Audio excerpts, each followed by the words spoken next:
चलिए देखिए, आज मैं आप लोगों को पढ़ा रहा हूँ दो चर वाले रैखिक समीकरण। ठीक है, तो देखिए दो चर वाले रैखिक समीकरण की ये अभी मैं आपको एकदम बेस बताने जा रहा हूँ कि दो चर वाले रैखिक समीकरण होता क्या है ना। यानी कि अभी ये बेसिक है, ये कोई चैप्टर नहीं है, ये क्या है, बेसिक है। तो बच्चों बेसिक में पहले हम एक एक चीज के बारे में जानते हैं। पहले क्या लिखा है, दो। तो दो का मतलब सीधा सा क्या मतलब होता है, दो चर। यानी कि कोई भी वस्तु जो भी हम पढ़ने जा रहे हैं उसके बारे में जो भी हम यहाँ पढ़ेंगे वो कितने होंगे, हमेशा एक साथ दो होंगे। तो दो का भाव अभी नहीं निकलेगा, दो का भाव आगे बताने के बाद निकल जाएगा कि दो क्या होना चाहिए, है ना। दूसरी चीज आती है बच्चों चर, दूसरी चीज आती है चर। तो चलिए हम चर के बारे में जानते हैं। देखिए बच्चों एक चर होता है और एक होता है अचर। चर और अचर दो राशियां हैं। अब देखिए चर को हम क्या करते हैं और अचर को क्या करते हैं। ठीक है, चर को क्या करते हैं और अचर को क्या करते हैं। ठीक है, तो चर और अचर के बारे में जानते हैं। सबसे पहले नंबर पे चर और दूसरे नंबर पे अचर। तो पहले हम जानते हैं बच्चों चर के बारे में। किसके बारे में, चर के बारे में।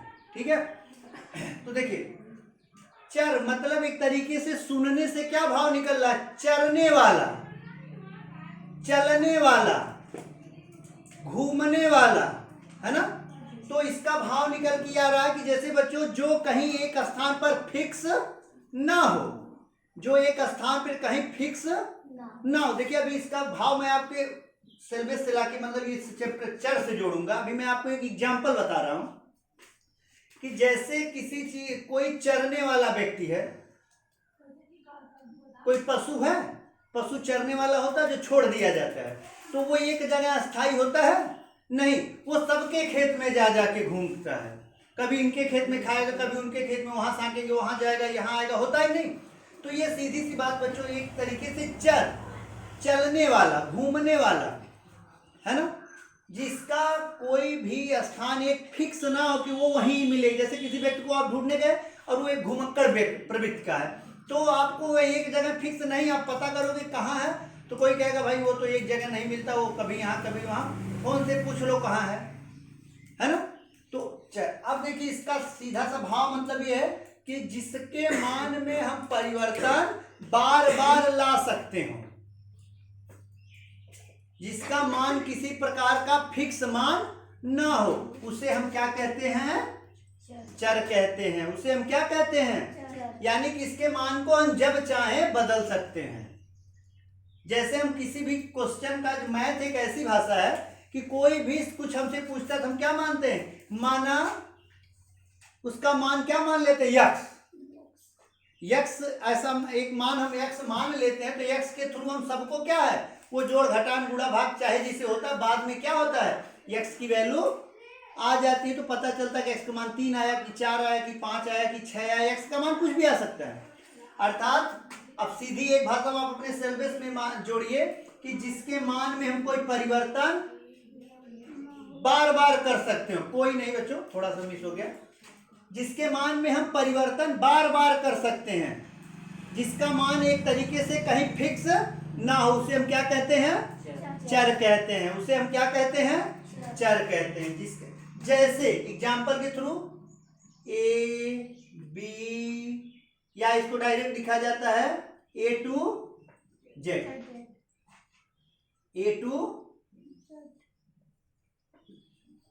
Z, A to Z. यानी कि अब क्या है, A B C D E F G H I J K L M N O P Q R S T U V W X Y Z, ये सब का सब क्या है, चर है। और एक चीज बच्चों आपको बताएं, आपको कोई पूछ दे या कहीं आप लोगों को ये पूछा जाए कि क ख ग घ क्या है, वो भी चर में काउंटिंग होती है, उसकी भी काउंटिंग चर में होती है, अचर में नहीं होती है। वो भी एक प्रकार का क्या होता है, चर होता है, लेकिन हम कभी उसको मानते नहीं है। क्यों, क्योंकि हमको थोड़ा मानने में वो उल्टा लगता है, बोलने में सीधा नहीं लगता है ना। तो हम क्या मानते हैं, चर मानते हैं। किसको? A to Z को। नहीं मानते, माना इस संख्या का मान x, कुछ भी सवाल पूछता है कहते माना x माना y, जैसे दो चर में है, यहां हम दो चर पढ़ने जा रहे हैं तो ये चर हो गया। अब चर सीधा सा, अब एक बार मैं इसका और बता दे रहा हूं कि जिसके मान में हम बार बार परिवर्तन कर सकते हो, जिसका मान कोई फिक्स मान ना हो, उसे हम क्या कहते हैं? चर कहते हैं। जैसे ABCD A to Z, ये किस में आता है? चर में आता है। अब आते हैं हम किस में? अचर पे आते हैं, अचर पे आते हैं, है ना। अचर यानी कि अचल, जो घूमने टहलने, देखिए एक तरीके से मैं अचर को अचल अगर कहा जाए, अचर को और क्या कहा जा सकता है? अचल। भाव एक तरीके, देखिए ये हिंदी नहीं का अर्थ बदल रहा है, आपको एक भाव, आपको एक याद करने के लिए ये बताया जा रहा है कि अचर को अचल कह दें और चर को चल कह दें, है ना। तो यानी कि चलने वाला, भाई चलेगा तो एक जगह स्थिर रहेगा? नहीं रहेगा। और अचल, अचर को अचल यानी कि जो चलने वाला ना हो, जो चलने वाला, जिसका मान अस्थाई हो, वह एक स्थान पर फिक्स हो, एक स्थान पर फिक्स हो, उसे हम क्या कहते हैं? अचल कहते हैं या अचर कहते हैं। जैसे आप देखिए अपनी भाषा में जानेंगे कि जिसके मान में कोई भी परिवर्तन न किया जा सके, जिसका मान फिक्स हो, 2 का 2 हो, 3 का 3 हो, 4 का 4 हो, 5 का 5 हो, 6 का 6 हो, 7 का 7 हो।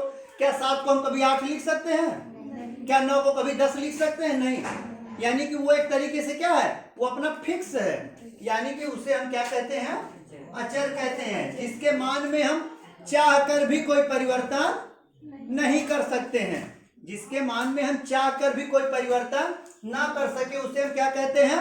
अचर कहते हैं। जैसे अब इसमें क्या होता है? 1 2 3 4 ऐसे इनफाइनाइट, यानी कि बच्चों ये इनफाइनाइट मतलब अनंत का निशान है, अनंत तक हमारी उम्र खत्म हो जाएगी लेकिन ये काउंटिंग नहीं खत्म होगी। अर्थात ये जो गिनती लिख रहे हैं 1 2 3 4 5 6 7, ये कभी खत्म नहीं होगी। ठीक है, ये कभी खत्म नहीं होगी, है ना। तो इसे हम कहते हैं चर और इसे कहते हैं अचर। जिसके मान में परिवर्तन हम बार बार ला सकते हैं उसे हम चर कहते हैं, और जिसके बारे में, जिसके मान में परिवर्तन हम चाह के भी परिवर्तन ना कर सकते हो, उसे हम क्या कहते हैं? अचर कहते हैं। बात समझ में आई? अब देखिए तीसरी चीज आती है आपकी,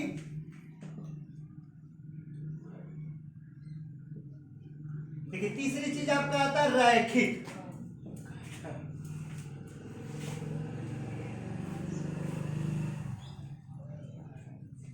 रैखिक मतलब होता है बच्चों, हमने जब आपको बहुपद पढ़ाया था, बताया था बहुपद 4 पार्ट में बढ़ता है, यानी बहुपद का 4 प्रकार होता है। रैखिक बहुपद, द्विघात बहुपद, त्रिघात बहुपद, चतुर्घात बहुपद, है ना। जिसकी घात 1 हो अर्थात घात दिखाई ना दे, उसे अब क्या कहते हैं? रैखिक बहुपद कहते हैं। क्या कहते हैं? तो यहाँ बच्चों रहेगा बहुपद तो रैखिक, बट एक चर में नहीं रहेगा, 2 चर। अब देखिए 2 का भाव यहां से निकल के आ रहा है, 2 चर वाले रैखिक समीकरण। 2 का हमने बताया था 2। अब चर मतलब चर, ये जो है ये टू जेड, यानी कि आपको जो 2 की बात कह रहा है, क्या मिलेगा? AB मिलेगा, BC मिल सकता, CD मिल सकता, XY BC कुछ भी मिलेगा, इनमें से 2 वर्ड मिलेगा, 2 चर मिलेगा। आपको क्या मिलेगा? 2 चर मिलेगा। ठीक है, तो 2 चर को बना के हम रैखिक बनाने का मतलब यह है कि जैसे अब आपका x + y = 4 हो, तो ये रैखिक समीकरण है। यानी कि x की भी घात देखिए 1 है और y की भी घात 1 है। एक घात हमेशा छिपी होती है, दिखती नहीं है। एक घात हमेशा क्या हो? छिपी होती है, दिखती नहीं है। और एक तरीके इसमें ऋणात्तर पूर्णांक भी बोला जाता है। जैसे यहाँ घात 1, यहाँ घात 1, यहाँ इसके साथ कोई चर हो या ना हो, अगर चर होता है तो इसकी घात 0 होगी, तभी ये क्या होगा? जिसकी घात 0 होती है उसका मान 1 होता है। तो मान लीजिए 4x⁴ है तो इसको हम 4 खाली लिखते हैं, है ना। तो ये तो अलग की चीज है। तो यहाँ हमको क्या चर पढ़ना है? 2 चर पढ़ना है। और रैखिक का मतलब इसमें क्या? घात नहीं होगी, एक घात सब में होती है, एक घात छिपी होती है, लेकिन इसमें कोई घात आपको ये नहीं कि घाते 2 y घाते 4 ये सब नहीं दिखेगा, है ना। आपको हमेशा सिर्फ और सिर्फ क्या मिलेगा, एक घात। देखिए ये दोनों चर है और ये क्या है, अचर है। तो ये जो चीज बनी रैखिक समीकरण, ये जो लिखा गया चर और अचर, यही क्या है, समीकरण है। इसी को हम क्या कहते हैं, समीकरण कहते हैं। यानी कि देखिए चर और अचर, मतलब 2 चर है और एक अचर भी इसके साथ है, सबको मिला करके रैखिक रूप में लिखा गया, तो ये क्या हो गया, एक समीकरण का रूप दे दिया गया। इसी को बच्चों कहते हैं 2 चर वाले रैखिक समीकरण। एक बार सरसरी निगाह से फिर मैं दोहरा रहा हूं, देख लीजिए। देखिए आपको दिया 2 चर वाले रैखिक समीकरण। चर मतलब होता है चर और अचर। चर में हमको चर नहीं 2 चीज पढ़नी होती है, चर और अचर। तो ये मैं आपको इसका डिफिनेशन इसका अलग अलग बताया हूं कि चर क्या होता है और अचर क्या होता है। तो ये चर हो गया और ये अचर हो गया, जिसके मान में हम परिवर्तन बार बार कर सकते हैं उसे हम चर कहते हैं, सॉरी चर कहते हैं। और जिसके मान में हम परिवर्तन चाह के भी, जिसके मान में परिवर्तन हम चाह के भी न कर सकते हो, उसे हम क्या कहते हैं, अचर कहते हैं। और रैखिक का मतलब होता है जिसमें घात एक हो, चर की घात हमेशा क्या हो, एक हो। जो ये चर लिखा गया इसकी घात हमेशा एक, अर्थात घात एक क्या होती है बच्चों, छिपी होती है, दिखती नहीं है, ठीक है। और ये जब इस रूप का लिखा गया तो इसी को हम क्या कहते हैं, समीकरण कहते हैं। तो ये हो गया रैखिक समीकरण, ये हो गया रैखिक समीकरण, ठीक है। बात समझ में आई। ये बेसिक था 2 चर वाले रैखिक समीकरण का बेस था, ठीक है। आप सभी लोगों को समझ में आया।